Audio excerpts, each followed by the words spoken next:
Chaque année, des milliers de Français prennent la courageuse décision de quitter leur pays natal et de déménager au pays du sirop d'érable, le Canada. Pour la plupart, ceux-ci choisissent de s'installer à Montréal. Aujourd'hui, nous partons à la rencontre de Jordan et Sylvain, un jeune couple parisien à la complicité hors du commun. Récemment expatriés au Canada, les deux tourtereaux sont prêts à entamer un nouveau chapitre de leur vie. Bonjour, alors bienvenue dans notre angle de mer. Alors c'est ici que la magie opère, si je peux me permettre quoi. Alors je vous présente mon colocataire Jordan, juste ici. C'est qui ce mec? C'est le gars du docu, je t'avais parlé là. Allez, dis allô. Bonjour. Et vous, qu'est-ce qui vous a donné envie de venir au Québec ?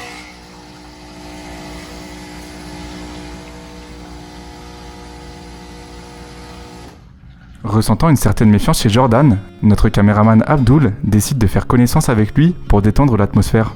C'est quoi votre prénom, vous? Abdul ? Ouais, j'aurais pu m'en douter. Vous avez vu le film Intouchable? Avec le noir?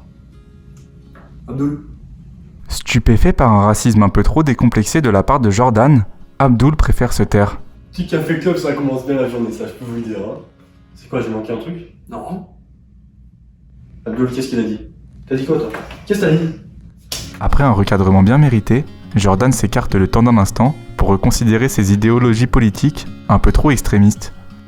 Une fois cette remise en question complétée, les tensions au sein du jeune couple s'apaisent et laissent place à un moment reposant lors de leur balade quotidienne.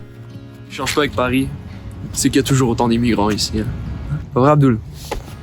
Malheureusement, le recadrement précédent ne semble pas avoir changé la vie politique de Jordan sur le sujet de l'immigration. Veulent pas la caméra, Abdul, hein? On vous connaît? Fervent enthousiaste de la nature, Jordan apprécie venir dans les parcs pour retrouver ce qu'il considère comme ses frères, les écureuils. Écureuil!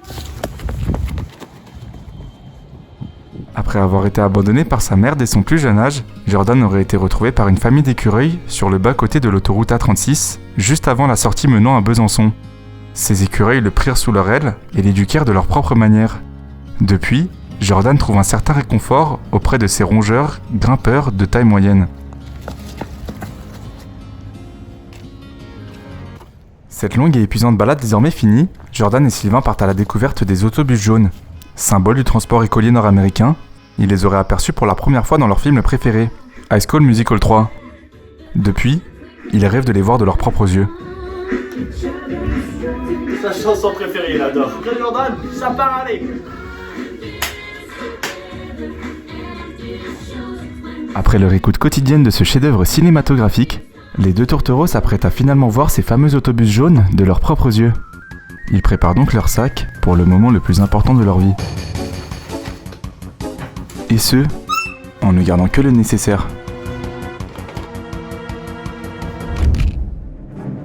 La chasse commence pour Jordan et Sylvain. N'ayant qu'un seul objectif en tête, ils sont prêts à tout pour l'atteindre.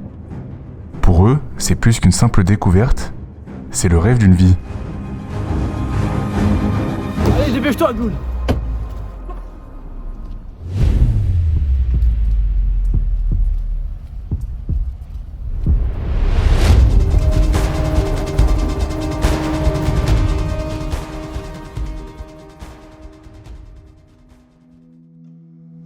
C'est un échec pour notre couple parisien.